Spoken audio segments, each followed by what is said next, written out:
सबसे पहले तो खैर मकदम आपका। जी बहुत बहुत शुक्रिया। क्या शुभ नाम हुआ आपका? जी मेरा नाम रियाज अहमद है, मैं जामिया का स्टूडेंट हूँ। अच्छा जामिया। मैं ये जानना चाहता हूँ, आज आज़ादी, हिंदुस्तान को आज़ाद हुए 75 साल से भी कहीं ज़्यादा हो गए, और इन 75 साल की यात्रा में जो मुस्लिमों की आबादी लगभग 25 से 30 करोड़ बताई जाती है।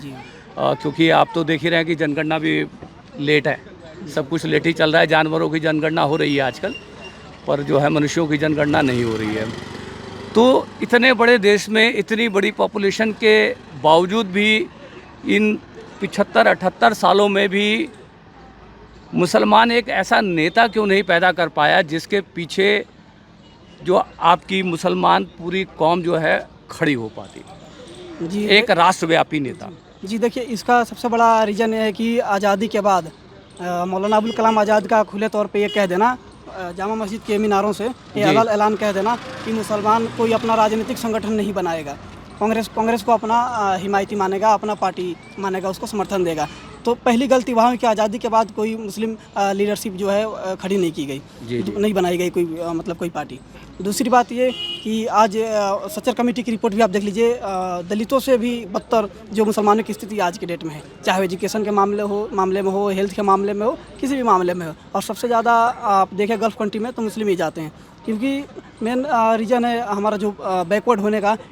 मुसलमान सियासी यतीम है, ठीक है, पॉलिटिकली कोई उसका वजूद नहीं है। और यही कारण है कि आज जो है उसके साथ जुल्म सितम हो रहा है। कोई आज मुसलमानों के मुद्दे पे बोलना नहीं चाहता, कोई बोलने वाला नहीं है।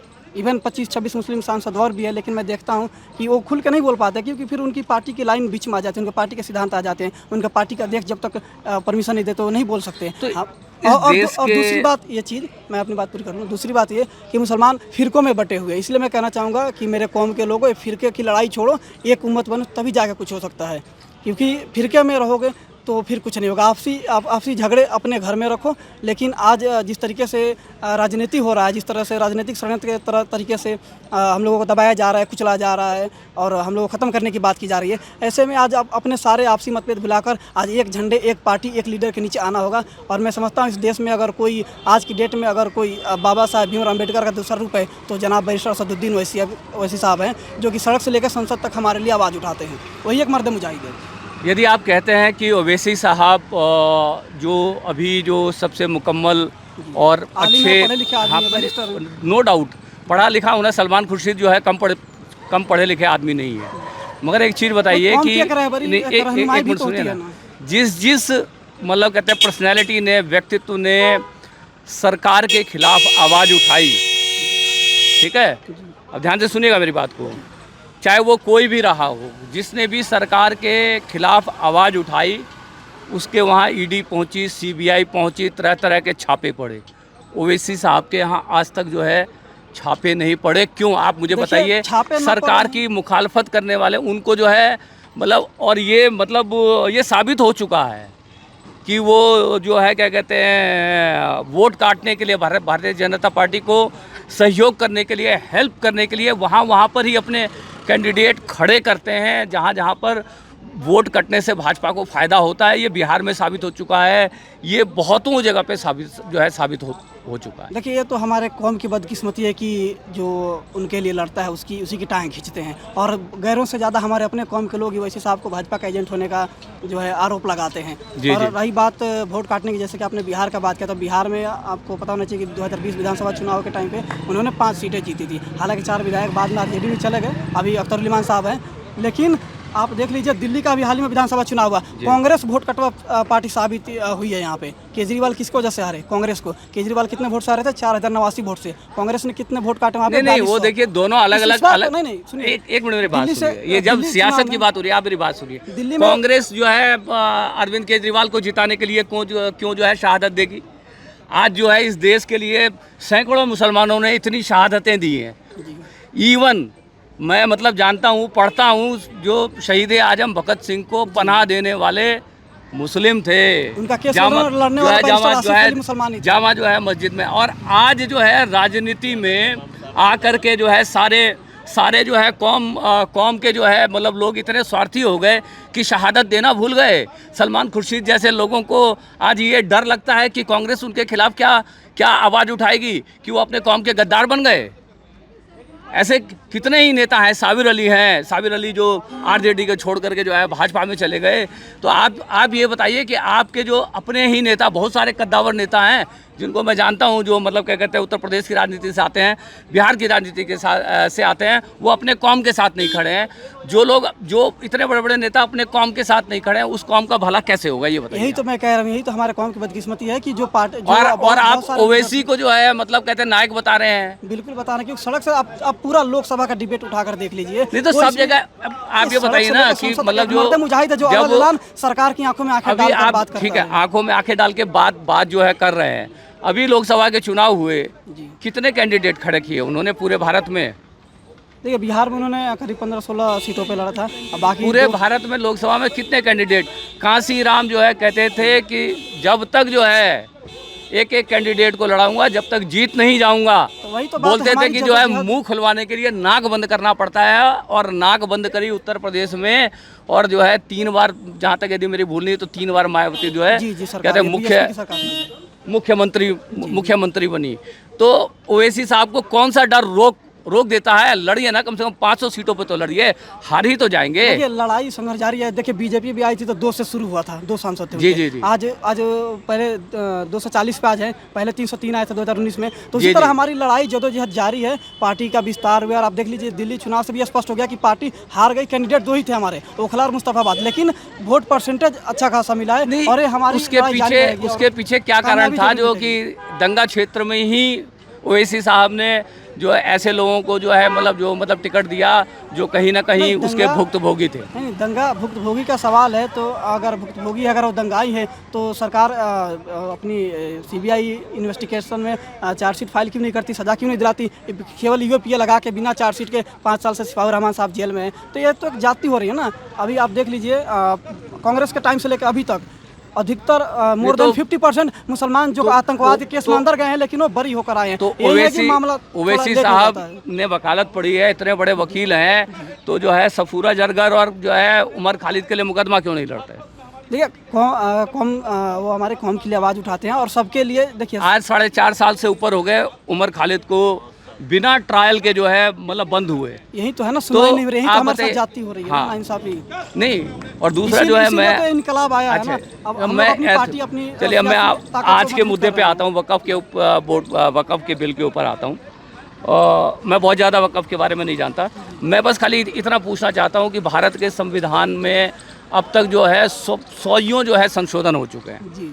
आपको लगता है कि जो अभी जो मौजूदा रूप में जो वक़्फ़ बिल है, क्या वो मुकम्मल है? नहीं, मुकम्मल का ऐसा मुकम्मल इन द सेंस में कह रहा हूँ कि उसमें कोई खराबी नहीं है, कोई विसंगतियाँ नहीं है। कुछ विसंगतियों को दूर करने के बारे में तो बात हो सकती है। मैं ये नहीं, हम लोग तो इसके साथ है, लेकिन आप साथ आइए, बैठिए ना। जब मेरे साथ परेशानी है तो मेरे परेशानी को हल करने के लिए आपको मेरे साथ बैठना होगा, मेरी बात सुननी होगी, मेरे साथ सहयोग करना होगा। लेकिन आप अपनी मनमानी करोगे, थोपना चाहोगे कानून, तो थोड़ी चलेगा। डिक्टेटरशिप हम लोग पसंद नहीं करते ना। आप आइए, साथ बैठिए। जेपीसी में तो आपने नकार दिया, जो मेंबर्स थे, जिन्होंने अपनी बात रखी थी, आप अपने वाली ही कर रहे हैं, तो ऐसा थोड़ी चलेगा ना। यही तो दिक्कत है ना। हम चाहते हैं कि वक्त में आपको लगता है कि ये बिल पास हो जाएगा? देखिए, उनके पास सत्ता है, उनके पास बहुमत है, तो पास कर सकते हैं। सत्ता में जो नीतीश कुमार हैं, चंद्रबाबू नायडू भी, ठीक है, नीतीश कुमार भी और चंद्रबाबू नायडू ने तो वहाँ पर अपने राज्य में कुछ विशेष सुविधाएं दी हुई हैं अपने जो मुस्लिम लोग हैं, और देना चाहिए। मैं इसका कोई मतलब विरोधी नहीं हूँ बिल्कुल भी। सरकारों का काम है, जो भी दबे कुचले लोग हैं, यदि कहीं पर जो है उनको मदद की ज़रूरत है, सब्सिडी की ज़रूरत है, या कोई सरकारी स्कीम की ज़रूरत है, तो नीतीश कुमार का भी एक बहुत बड़ा वोट बैंक है, जो मुस्लिम लोगों का बहुत बड़ा वोट बैंक है। मुझको ऐसा लगता है। आप जामिया के छात्र हैं, इसलिए मैं आपसे इस तरह से, क्योंकि यहाँ पे जो बातचीत चल रही है उसमें जो है मतलब जिस तरह की बातें उठाई जाती हैं, सब ये जो यूट्यूबर हैं व्यूज़ के लिए मरते हैं, तो ये बात करेंगे शाहीन बाग की, ये बात करेंगे जलियांवाला बाग की, जिसका कोई औचित्य नहीं है। जो यहाँ पर खाली बॉयल करने के लिए ना, एक एटमॉस्फेयर बनाने के लिए, इस तरह के व्यूज़ को बटोरने के लिए जो है यहाँ पर इस तरह की बातें जो यहाँ पर लोग जो आए हुए हैं करते हैं। पर आपको नहीं लगता कि, मुझको तो कहीं से भी नहीं लगता कि ये वक़्फ़ का बिल जो है पास होने वाला है।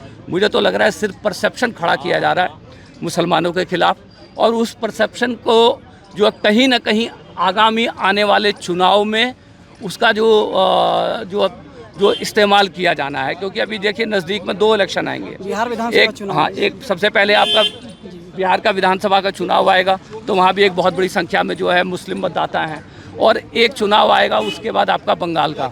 तो बंगाल में भी आप देखते हैं कि किस तरह से ममता बनर्जी को जो है मुसलमानों के साथ जोड़ करके जो है उनको बदनाम किया जाता है, जबकि ऐसा थोड़ी है कि खाली मुसलमानों के वोट से ममता बनर्जी वहाँ पे मुख्यमंत्री बनी है। तो आपको लगता है कि ये परसेप्शन बनाया जा रहा है या वाकई इस बिल को पास करने में सरकार गंभीर है? नहीं, परसेप्शन के बारे में तो मैं कुछ नहीं कह सकता, लेकिन एक षड्यंत्र, एक सोची समझी साजिश की जा रही है हमारे ज़मीनों को छीनने के लिए। यहाँ अपना जो है हमारे जो पर्सनल मामले हैं, वक्फ क्या है, हमारा अपना पर्सनल निजी ज़मीन है, हमने वक्फ किया अल्लाह के राह में, मदरसे के लिए, अपने समुदाय के कल्याण के लिए। उसमें छोड़िए, अच्छा छोड़िए, मैं आप इस बात को हड़पने की इनकी साजिश है, क्योंकि ये देख रहे हैं कि वक्फ की ज़मीनें बहुत सारी हैं, ये तो रेवेन्यू अच्छा खासा आता है। ये आप यदि ये समझ रहे हैं कि इनकी निगाह खाली मतलब वक़फ़ की ज़मीन पर है, तो नहीं, मस्जिदों को आप देख लीजिए टारगेट किया जा रहा है, हर जगह, और भी हर जगह सर्वे दिया जा रहा है। फिर प्लेसेज ऑफ वर्शिप एक्ट 1991 किस लिए है कि आप कहीं भी जाओ कुछ भी बोल दो कि यहाँ ये है वहाँ वो है, कुछ भी आप बुलडोजर लाओ, मस्जिद गिरा दो, मदरसे गिरा दो। अच्छा एक चीज़ बताइए, यहाँ बड़े बड़े जो है ये छुटभैया लोग आते हैं, पूरा जलियांवाला बाग और शाहीन बाग और फला करते हैं, ये कर देंगे वो कर देंगे। वही CAA और NRC के लिए प्रोटेस्ट के लिए जाना जाता है ना, जो शाहीन बाग। आज तक भारत में CAA और NRC लागू हुआ क्या?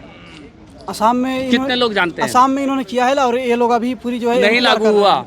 एक ट्रायल तो हुआ है ना सुप्रीम कोर्ट के गाइडेंस में, तो वहाँ पे इन्होंने देखा कि मुस्लिम से ज्यादा हिंदू बाहर हो रहे हैं, तो इसीलिए तो CAA लेकर आने, इसी का मुखालिफत कर रहे हैं कि आप NRC कीजिए तो पूरे देश पे कीजिए, कोई दिक्कत नहीं, लेकिन फिर CAA क्यों आ रहा है कि हिंदू को मिलेगा मुस्लिम को नहीं मिलेगा? ये तो भेदभाव है ना। मैं ये कह रहा हूँ कि ये आपको नहीं लगता, आप छात्र हैं कि पूरी जो है एक परसेप्शन बनाया जा रहा है? मुझको कहीं से भी नहीं लगता कि जो है कि ये वक़फ़ बिल को पास कराने में ये लोग सीरियस हैं या इनकी कोई गंभीरता है।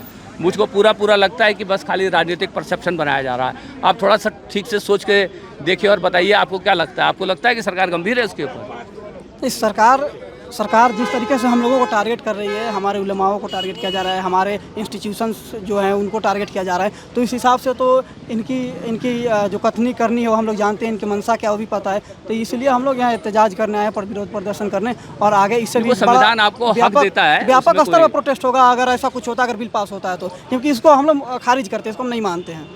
इसके लिए जो भी कानूनी कार्रवाई होगा हम लोग करेंगे लोकतांत्रिक तरीके से, संवैधानिक तरीके से।